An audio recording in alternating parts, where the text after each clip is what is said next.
আসসালামু আলাইকুম ওয়া রাহমাতুল্লাহ। প্রিয় মিরপুরবাসী, আপনারা কেমন আছেন? এটা পীরের বাগ, তাই না? পীররা তো আমাদের পথ প্রদর্শক ছিলেন, নেক মানুষ ছিলেন। তারা সততার সাথে জীবনযাপন করতেন। কোনো পীরের কোনো মুরিদ কিন্তু খারাপ মানুষ ছিলেন না। আপনারা সম্মানিত। আমি জানি না কোন পীর সাহেবের নামে এই পীরের বাগ, নিশ্চয়ই একজন আল্লাহর নেক বান্দার নামে এই পীরের বাগ। এই পীরের বাগের ঐতিহ্য এবং সম্মান আল্লাহ আরো বাড়াই দিন। আজকে রাতে আপনারা এশার নামাজের পরে এখানে সকলে সমবেত হয়েছেন। আমি আসলে আজকে সকালবেলা শুরু করেছি শেরপুর জেলা থেকে। আমার ভাই এস এম ফরহাদ বলেছে 4 দিন আগে শেরপুর জেলায় আমাদের একজন ভাইকে নৃশংসভাবে বিএনপির লোকেরা খুন করেছে। আমি গিয়েছিলাম তার 2টা এতিম সন্তানকে দেখতে, গিয়েছিলাম তার স্ত্রীকে সান্ত্বনা দিতে, বাবাকে বুকে জড়ায় ধরতে। আমি সেখান থেকে শুরু করেছি। তারপরে শেরপুর হেডকোয়ার্টার, এরপরে মাইক পড়ে গেছে ভাই, এগুলা দিলে তো সমস্যা হয়ে যাবে। ওই ঝামেলাগুলা দিলে এগুলা নিচে রাখা যায় না? হ্যাঁ, এগুলা নিচে রাখা না, না ওগুলার ভার এখান তখন ওইটা ঝুলাই দিতে হবে। এরপরে জামালপুরের মিটিং করে আপনাদের সাথে আসরের সময় এসে সামিল হয়েছি কচু খেতে। চলছে, ইনশাল্লাহ চলবে। চলবে কখন পর্যন্ত? 12 তারিখ পর্যন্ত না? না না, 12 তারিখ পর্যন্ত না। এই দেশ এবং জাতির মুক্তি না হওয়া পর্যন্ত লড়াই আমাদের চলবে ইনশাল্লাহ।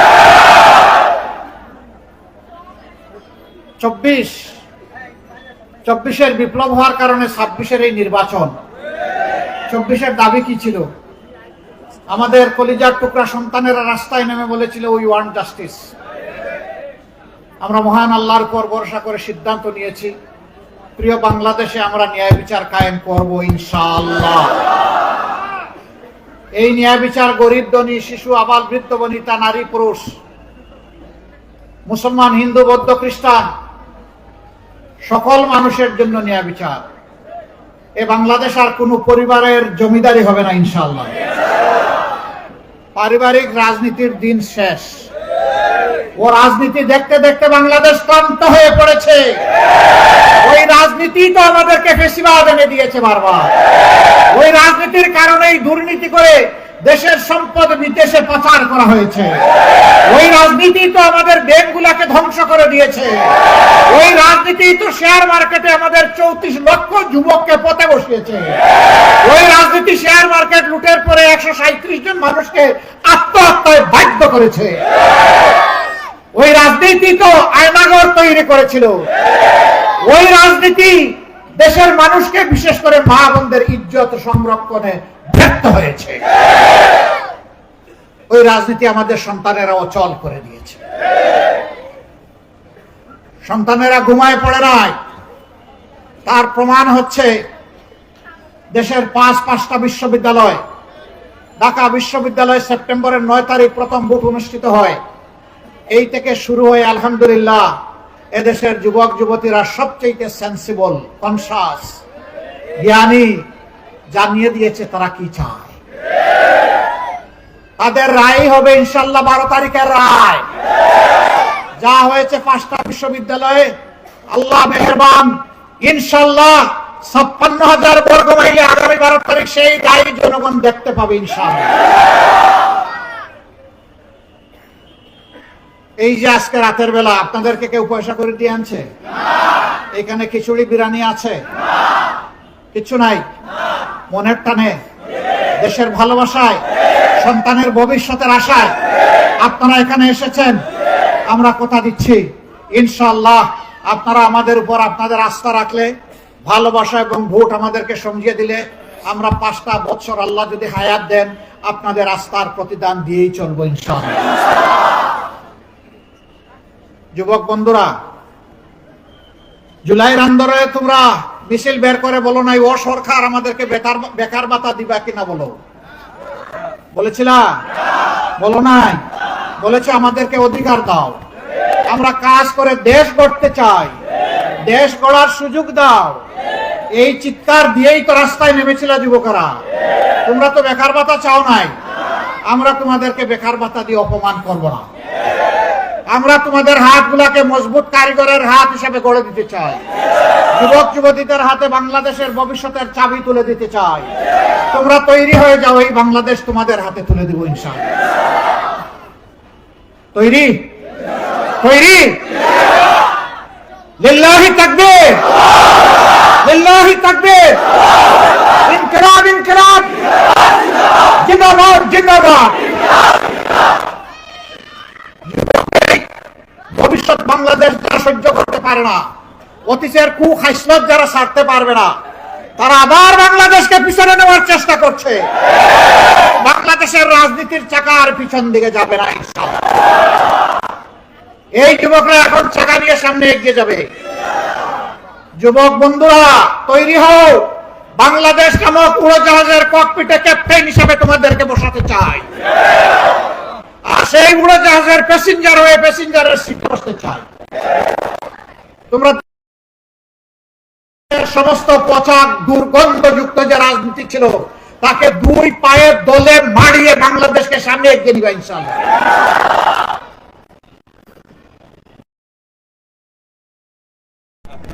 না, আমিও তোমাদের সাথে যুবক হয়ে লড়বো ইনশাআল্লাহ।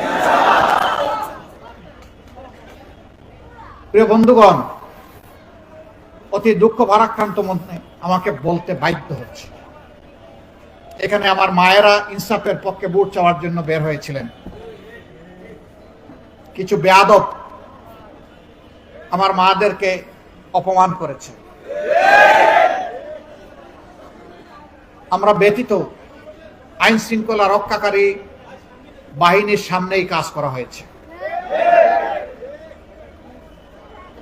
এখন ফেসিবাদ, আগে রঙিন জামা পরা ফেসিবাদকে যেমন লাল কার্ড দেখিয়েছে জনগণ, আবার ফেসিবাদের রূপ নিয়ে কেউ আসলে তাকে ডাবল লাল কার্ড দেখায় দেয়।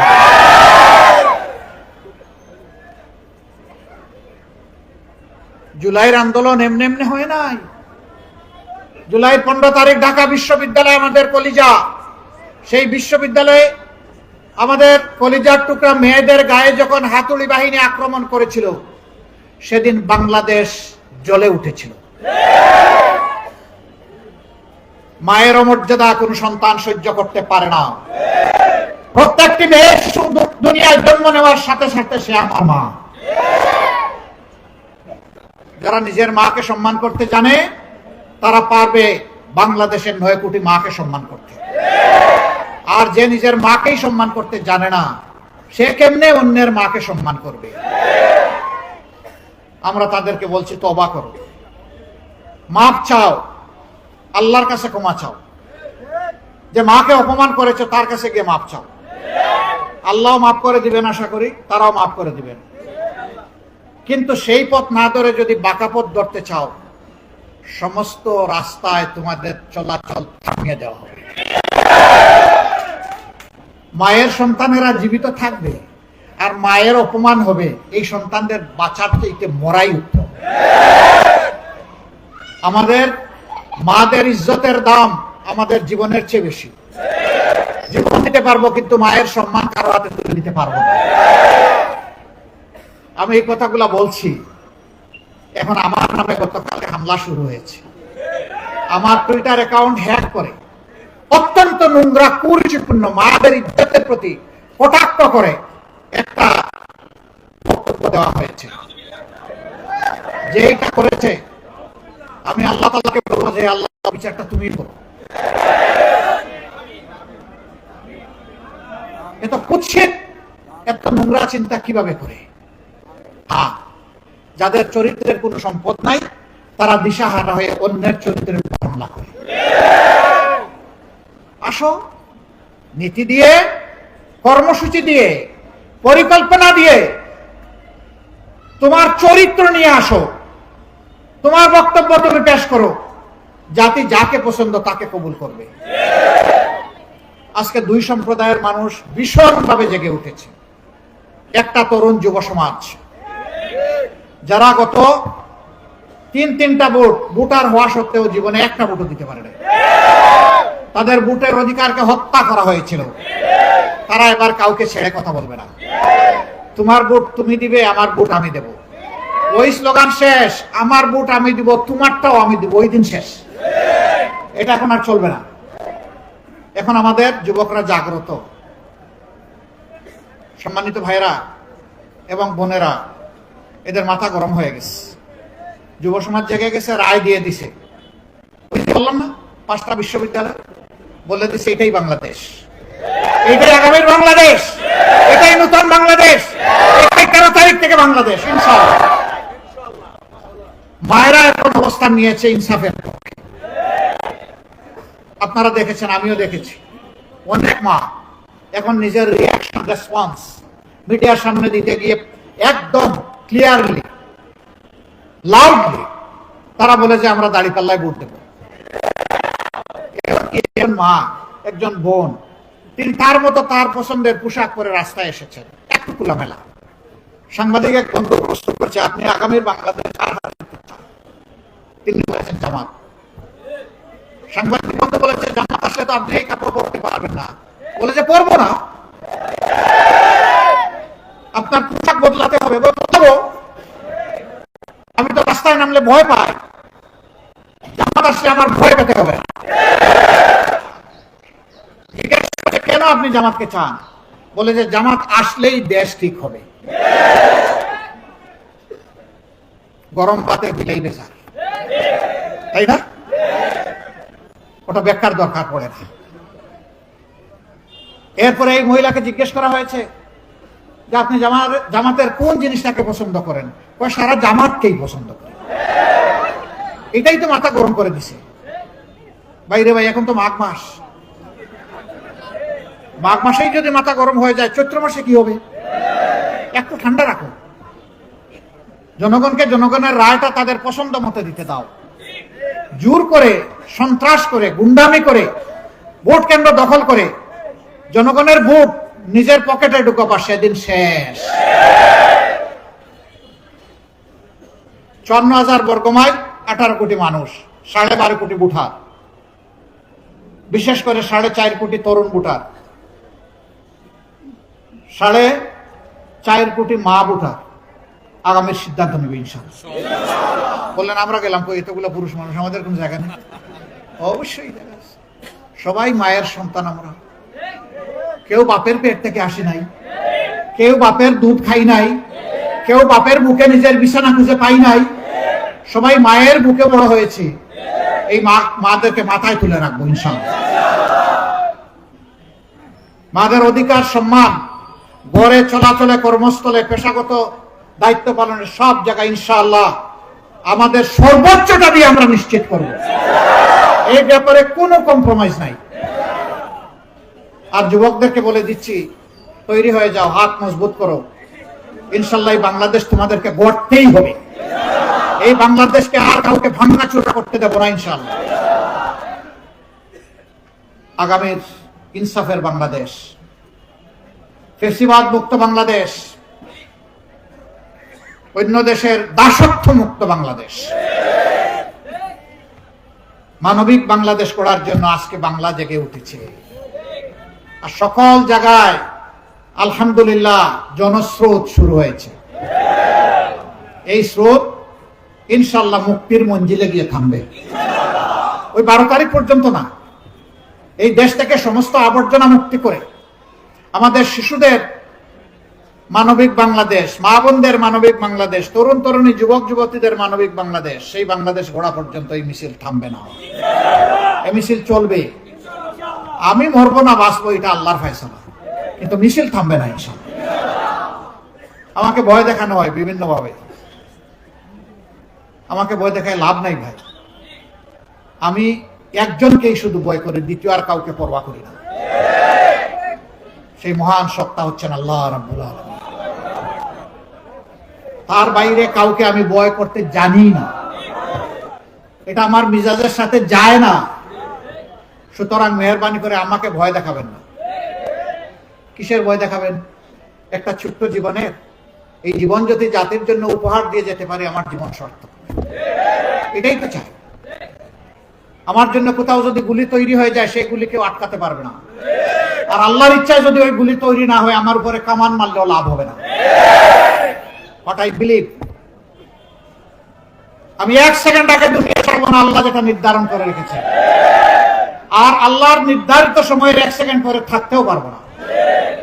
সুতরাং ওই ভয় আমাকে ভাই দেখাবেন না, এদেরকেও দেখাবেন না।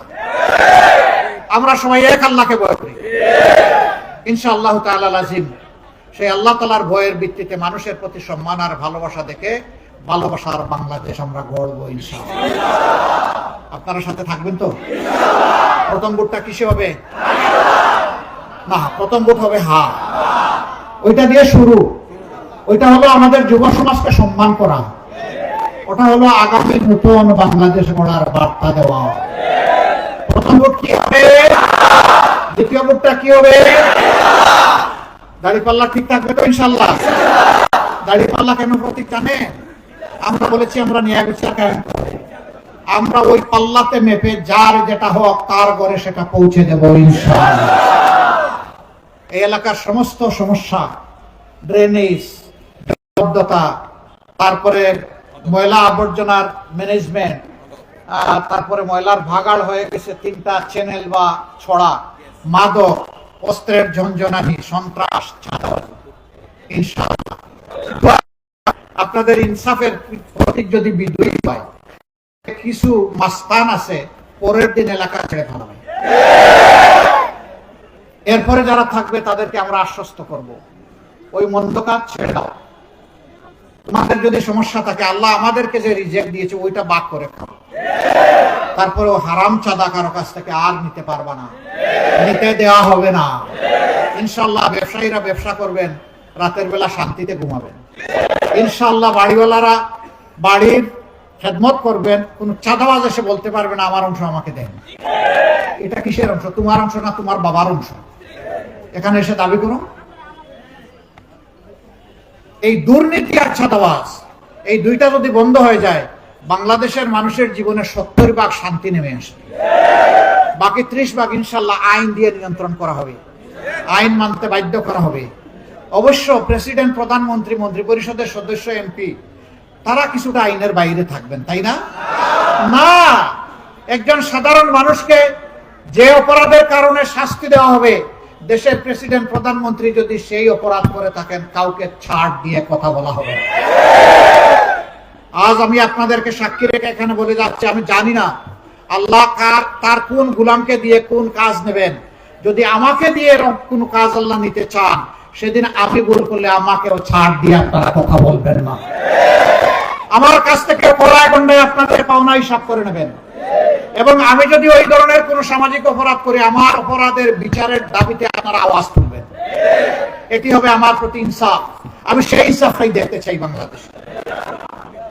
আপনারা দোয়া করবেন। রাত হয়ে গেছে, কষ্ট করে এসেছেন, সবাইকে অনেক ধন্যবাদ। মা বোনদের কাছে, আপনার পরিবারের সদস্যদের কাছে, প্রিয়জন আপনজনের কাছে আপনারা আমাদের এই কথাগুলো ভালো লাগলে পৌঁছে দেবেন। আর কোনো কথায় মনে কষ্ট পাইলে আমাকে ক্ষমা করে দেবেন। আমার জন্য দোয়া করবেন। আমার দ্বারা এই দেশ, জনগণ, এই মাটি, এই মায়ের কোনো ক্ষতি যেন না হয়। আল্লাহ তাআলা আমাকে যেন সাহায্য করেন, আপনাদেরকে সবাইকে সাথে নিয়ে যেন এই সমস্যাগুলোর সমাধান করতে পারি। শুধু মিরপুর এবং কাফরুল নয়, আল্লাহ যদি তৌফিক দেন ৫৬,০০০ বর্গ মাইলের বাংলাদেশ, নতুন বাংলাদেশ, 13 তারিখের বাংলাদেশ, মহান আল্লাহর দরবারে সেই বাংলাদেশটা কামনা করছি। আর এই কাজের জন্য আমাদের চাইতে আল্লাহর দৃষ্টিতে যদি উত্তম কেউ থাকে, আল্লাহ যেন তাকেই নিয়ে আসেন, আমাদের কোনো আপত্তি নাই। আমরা একটা প্রিয় বাংলাদেশ চাই, একটা মানবিক, একটা দুর্নীতিমুক্ত, চাঁদাবাজ মুক্ত বাংলাদেশ চাই। আপনাদের সবাইকে অনেক শুকরিয়া। আসুন একটু আওয়াজ দিয়ে বিদায় নেই। লিল্লাহি তাকবীর, লিল্লাহি তাকবীর, ইনকিলাব, ইনকিলাব, জিন্দাবাদ, জিন্দাবাদ।